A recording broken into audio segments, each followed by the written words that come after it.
Ah, vous le savez, nous arrivons au terme de notre année liturgique quasiment, puisque notre année liturgique s'achèvera dans 8 jours avec la fête du Christ roi.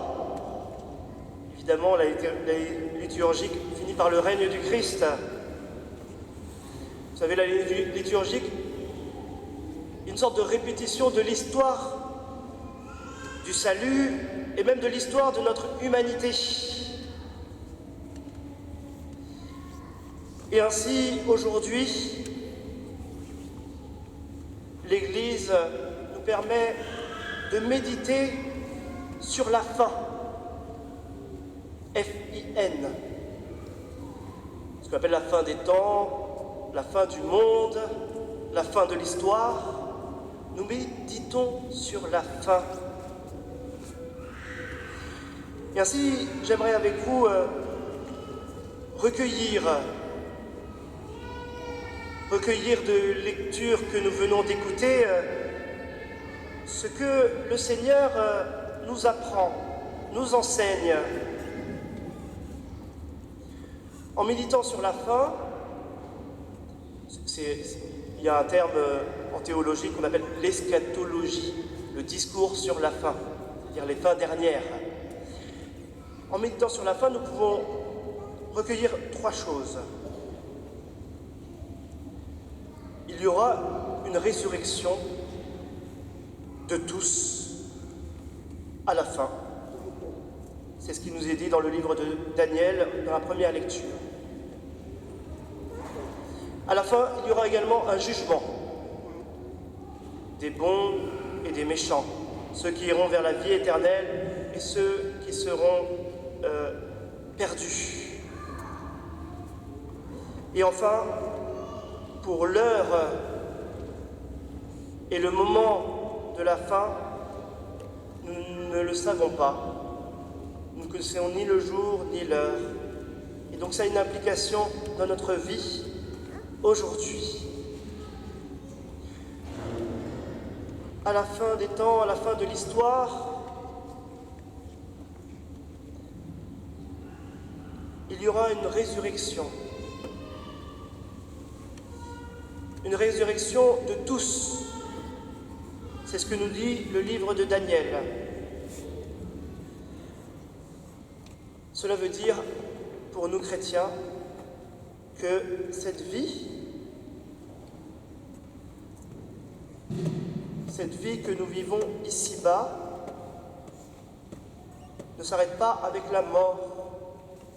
Nous croyons en la résurrection des corps. Nous croyons qu'il n'y a qu'une seule vie que nous avons à vivre maintenant, et nous croyons qu'il y a une vie après la mort, après cette résurrection. Il n'y a qu'une seule vie, donc il n'y a pas de réincarnation. Donc la vie que nous avons à vivre, c'est maintenant que nous avons à la vivre. Il n'y a qu'une seule chance de la vivre, et c'est pour ça qu'il faut la respecter, qu'il faut l'habiter, qu'il faut se poser les bonnes questions, lui donner un sens. Mais cette vie, cette unique vie que nous avons à vivre maintenant, ne s'arrête pas avec la mort.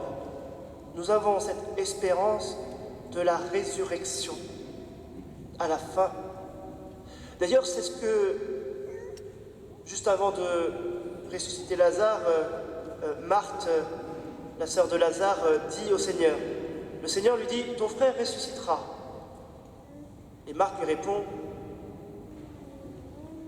Oui, je le sais, le dernier jour, il ressuscitera, le jour de la résurrection ». C'est-à-dire que le Seigneur parlait à ses disciples de ce dernier jour, de la résurrection, où tous ressusciteront. Oui, nous croyons en la résurrection des corps. La vie que nous vivons aujourd'hui ne s'arrête pas avec la mort.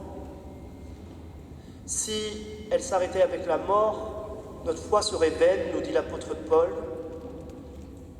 Si S'il n'y a pas de résurrection, notre foi serait vaine, et ainsi vivons notre vie comme nous l'entendons, bien ou mal, peu importe, tout le monde finirait avec la mort.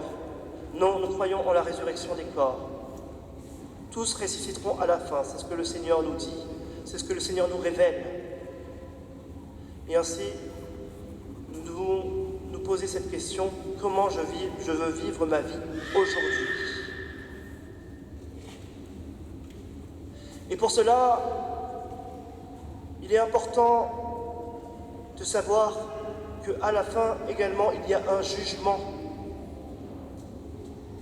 Tous ressusciteront,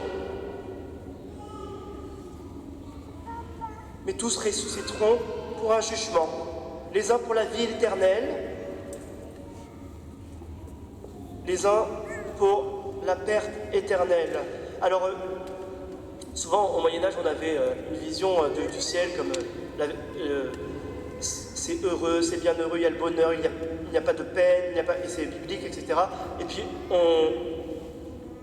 on représentait l'enfer comme quelque chose avec du feu, des grincements de dents, etc. Et c'est des images bibliques, hein, et puis on se dit, mais qui peut choisir l'enfer? C'est vrai que si on présente le ciel comme quelque chose de super et de l'enfer comme quelque chose de souffrance éternelle, qui peut choisir l'enfer librement? En fait, ces représentations bibliques qui ont été développées au Moyen-Âge nous disent quelque chose par nos sens,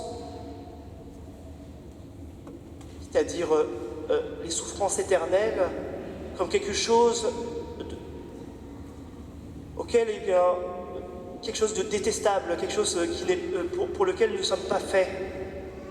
Évidemment, quand on présente ça comme ça, on se demande, mais qui va choisir de brûler en enfer librement? En fait, c'est une représentation par des visions imagées de quelque chose de beaucoup plus fondamental et qui se joue maintenant. La vie bienheureuse, c'est-à-dire la vie dans le Seigneur, nous la choisissons maintenant. C'est maintenant que nous la choisissons. D'une certaine manière, le jugement que nous avons à vivre à la fin, c'est maintenant que cela se décide dans nos cœurs. C'est nous, aujourd'hui, dans notre responsabilité, dans notre liberté, qui avons à discerner. La vie bienheureuse, c'est d'être déjà présent au Christ, déjà être présent à l'Esprit Saint, d'être déjà présent au Créateur, Père. Nous avons aujourd'hui, pour être véritablement libres, à cultiver cette union avec Dieu. Ça, c'est la vraie liberté. Nous sommes faits pour être en présence de Dieu. Nous avons comme un désir en creux qui nous permet de nous accomplir seulement en la présence de Dieu. L'enfer, qu'est-ce que c'est? C'est lorsque nous exaltons la créature au point de mépriser le Créateur. Et cette souffrance imagée par le feu éternel, c'est lorsque la créature, se croyant possiblement indépendante de Dieu, souffre éternellement parce qu'elle ne peut pas s'accomplir. Vous savez, aujourd'hui, il y a un désir d'autonomie, un désir de liberté. Mais c'est en fait une fausse liberté lorsque nous choisissons de nous couper de Dieu délibérément. Cette souffrance éternelle imagée par le feu de la géhenne avec les grincements de dents, c'est lorsque l'homme rate sa vocation finale qu'il se sépare de Dieu, qu'il préfère s'exalter lui-même au lieu d'exalter le Créateur et de choisir d'être plein en sa présence. C'est pourquoi le jugement qu'il y a à la fin, c'est un jugement que nous déterminons aujourd'hui dans nos choix de tous les jours. Est-ce que nous décidons de nous détourner de Dieu pour une autonomie, mais avec un cœur vide? Ou est-ce que nous choisissons aujourd'hui de nous laisser prendre par ce Dieu, créateur du ciel et de la terre, ce Dieu amour qui nous rétablit dans notre véritable liberté? Ce jugement de la fin,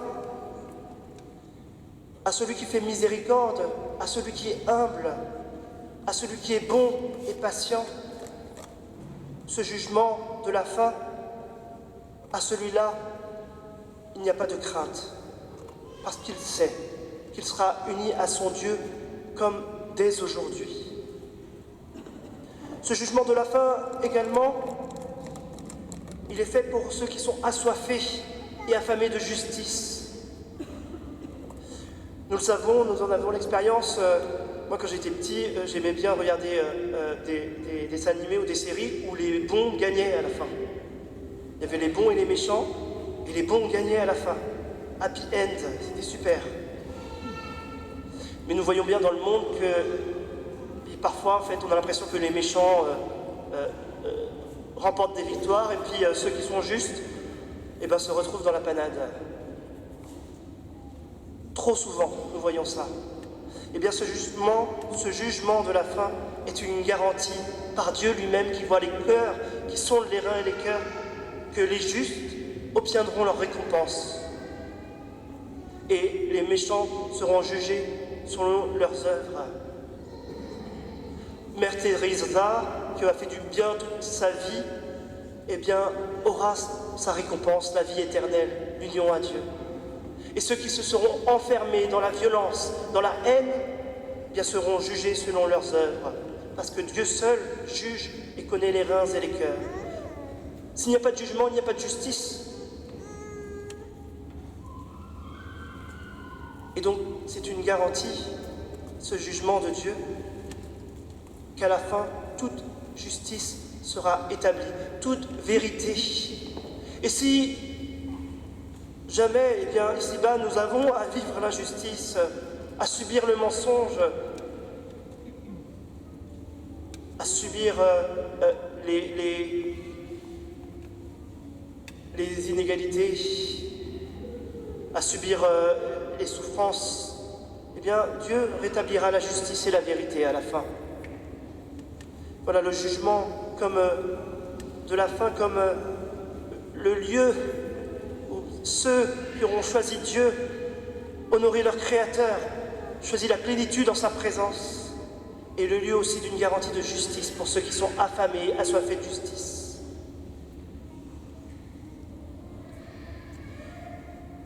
Oui, le jugement pour ceux qui ont choisi d'être sanctifiés par Dieu, choisi d'être de son peuple.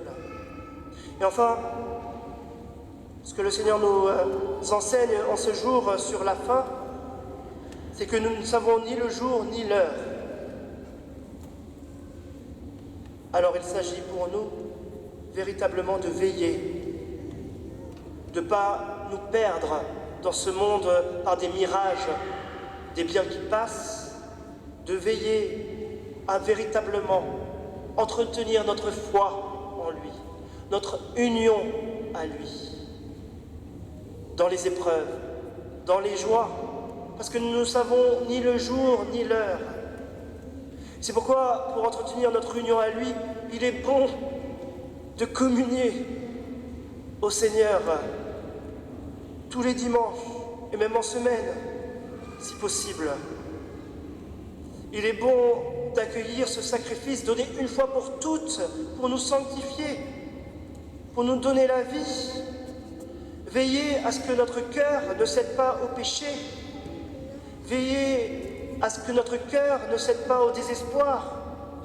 Et veillez surtout à ce qu'un maximum de personnes puissent avoir accès au sacrement, au baptême, au Seigneur, à la vie éternelle. C'est une urgence.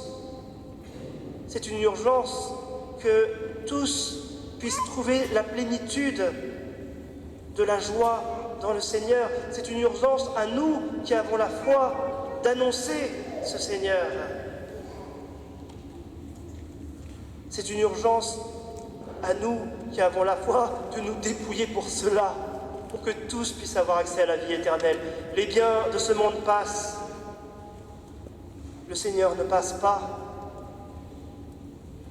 Et c'est à cela qui seront les apôtres de notre temps, qui seront assez généreux pour se déployer complètement pour cette cause de l'Évangile. Des hommes et des femmes prêts à donner de leur temps, prêts à donner de leurs biens, prêts à donner d'eux-mêmes pour annoncer le Seigneur, pour leur donner accès à tous ceux qui ne le connaissent pas, donner accès à cette vie qui ne passe pas, à cette résurrection, à cette vie bienheureuse. Non, nous ne savons pas le jour et l'heure. Ça peut être demain, ça peut être dans 100 ans, ça peut être dans 1000 ans. Nous ne savons pas le jour et l'heure, mais parce que nous ne savons pas le jour et l'heure, il est bon de veiller à notre âme, tous et chacun, à veiller à l'âme de ceux qui nous sont le plus proches, et aussi à veiller à ce que le maximum de personnes puissent avoir accès à cette vie qui ne passe pas. Oui, cette fin des temps, cette fin de l'histoire nous rend responsables, tous et chacun, particulièrement à nous qui avons fait l'expérience du Dieu vivant, l'expérience du Christ. Nous sommes responsables de la manière dont nous vivons notre vie. Nous sommes responsables également d'annoncer à tous que le Seigneur vient, que le Seigneur veut donner la vraie liberté, que le Seigneur veut sauver son peuple, veut le délivrer, que le Seigneur rend toute justice à la fin, que le Seigneur veut nous donner la vie éternelle. Amen. Je vous le dis, cette génération ne passera pas avant que tout cela n'arrive. Le ciel et la terre passeront, mes paroles ne passeront pas. Eh bien, accrochons-nous aux paroles du Seigneur, à ce qu'il nous enseigne. Prenons cela au sérieux et partageons-la, cette parole de vie, ces paroles de vie éternelle. Accueillons-la avec foi, partageons-la. Que ce soit cela qui guide toute notre vie.